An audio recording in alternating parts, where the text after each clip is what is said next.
আজ আমরা নৌকা যাত্রা কবিতাটি প্রশ্ন উত্তর সম্পর্কে আলোচনা করব। রবীন্দ্রনাথ ঠাকুরের লেখা নৌকা যাত্রা কবিতাটির দ্বিতীয় শ্রেণীর পাতাবাহার বইয়ের নৌকা যাত্রা কবিতাটি প্রশ্ন উত্তর সম্পর্কে আলোচনা করব। আজ হাতে কলমে 52 নম্বর পেজের প্রথম প্রশ্ন। একটি বাক্যে উত্তর দাও। এর প্রশ্ন, নৌকাযাত্রা কবিতাটি কার লেখা?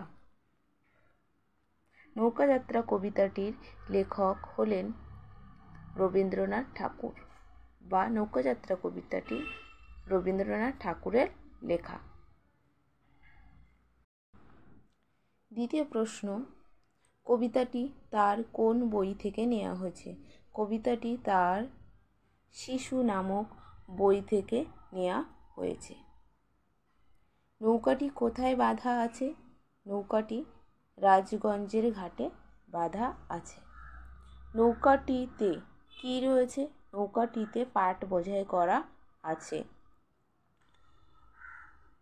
কবিতার শিশুটি ওই নৌকা পেলে কটি পাল ও দাঁড় জুড়ে নেবে?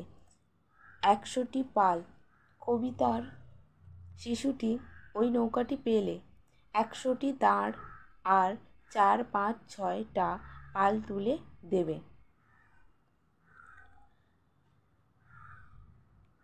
পাল ও দাঁড় নৌকায় কি কাজে লাগে? পাল বাতাসে নৌকাকে এগিয়ে নিয়ে যায়, আর দাঁড় জল ঠেলে এগিয়ে নিয়ে যায় নৌকাকে।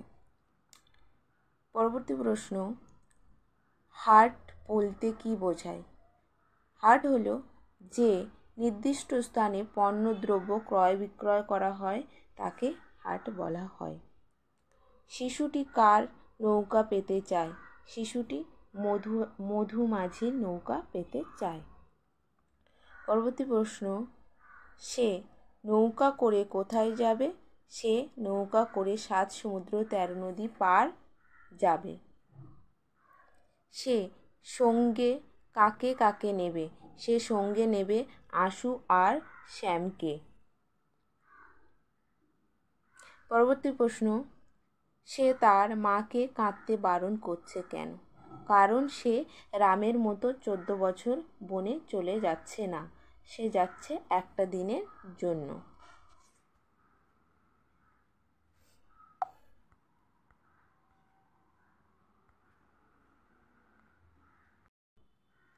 পরবর্তী প্রশ্ন, রামকে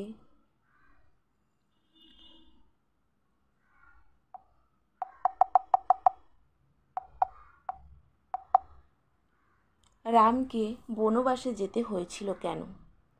পিতার আদেশ পালনের জন্য রাম বনবাসে গিয়েছিলেন। রামচন্দ্রের কাহিনী কোন বই পড়লে জানা যায়? রামায়ণ পড়লে জানা যায়। রাজপুত্র সোনামানিকের কথা কোন ধরনের বইয়ে থাকে? রূপকথার গল্পের বইয়ে থাকে। শিশুটি কি কি নিয়ে যাবে? শিশুটি সোনামানিক নিয়ে যাবে। সে কখন নৌকা ছেড়ে দেবে? সে ভোরবেলায় নৌকা ছেড়ে দেবে। দুপুরবেলা তার মা কোথায় থাকবেন? দুপুরবেলা তার মা পুকুর ঘাটে থাকবেন। তখন সে কোথায় থাকবে? তখন সে নতুন রাজার দেশে থাকবে। কোন কোন জায়গা পেরিয়ে শিশুটি যাবে?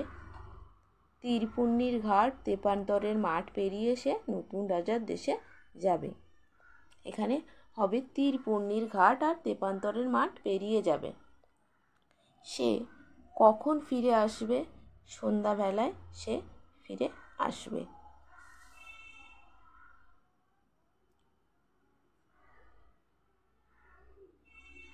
নতুন জায়গা ঘুরে আসার গল্প তার মাকে কিভাবে শোনাবে? সেই ছোট্ট শিশুটি তার মায়ের কোলে এসে বসে সেই নতুন জায়গার গল্প শোনাবে।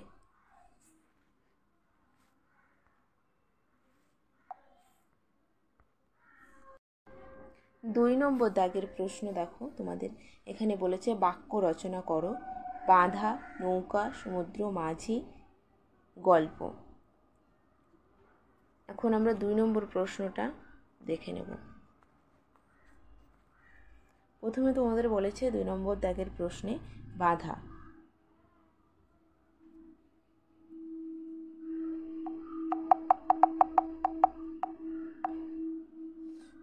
প্রথমে বাধা, নৌকাটি ঘাটে বাঁধা আছে।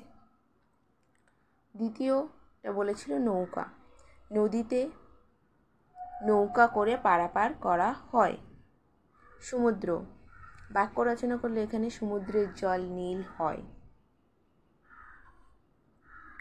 গল্প, রুমির অনেক গল্পের বই আছে। মাঝি, মাঝি মাল্লারা সাগরে পাড়ি জমায় বা দেয়।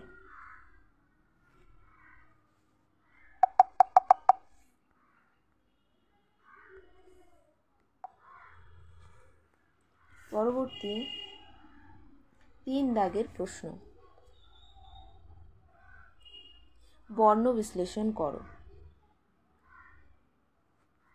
দেখো রাজপুত্র বর্ণ বিশ্লেষণটা, র প্লাস আ প্লাস বর্গীয় জ প্লাস অ প্লাস প প্লাস উ, পুত্র প প্লাস উ প্লাস ত প্লাস র। পরবর্তী প্রশ্ন মধ্যে আছে দেখো তেপান্তর। তেপান্তর বর্ণ বিশ্লেষণ হবে ত প্লাস এ প্লাস প প্লাস আ, তেপা তর, দন্তান্ন প্লাস ত প্লাস র প্লাস অ। পরেরটা দেখো রাজগঞ্জ, রাজ র প্লাস আ রা প্লাস বর্গীয় যা, রাজ প্লাস ওয়া প্লাস গ প্লাস অ প্লাস ইয় প্লাস বর্গীয় যা, রাজগঞ্জ।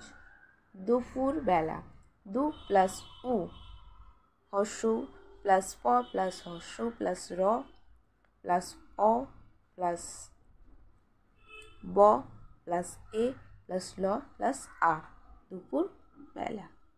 পরবর্তী প্রশ্ন পুকুর ঘাট, প প্লাস উ প্লাস ক প্লাস উ প্লাস র প্লাস অ প্লাস ঘ প্লাস আ প্লাস ট প্লাস অ। এখানে একটা কথা বলে রাখি তোমাদের, যেটা হলো যে ব্যঞ্জন বর্ণের ক্ষেত্রে যখন যুক্ত বর্ণ থাকে তার মধ্যে কোনো স্বরবর্ণ বসবে না, কিন্তু যদি আর প্রত্যেকটা ব্যঞ্জন বর্ণের ক্ষেত্রে হসন্ত হবে, আর স্বরবর্ণের ক্ষেত্রে এখানে হসন্ত আমরা দেব না। এটা বর্ণ বিশ্লেষণের একটা নিয়ম। পরবর্তী প্রশ্নে আমরা চলে যাব।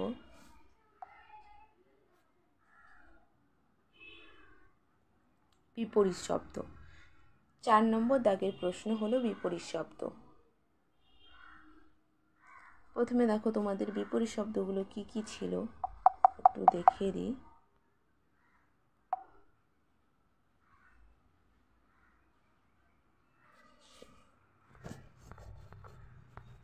এখান থেকে দেখে নাও। বিপরীত শব্দ ছিল বাঁধা, বোঝাই, মিথ্যে, সন্ধে আর দেশে।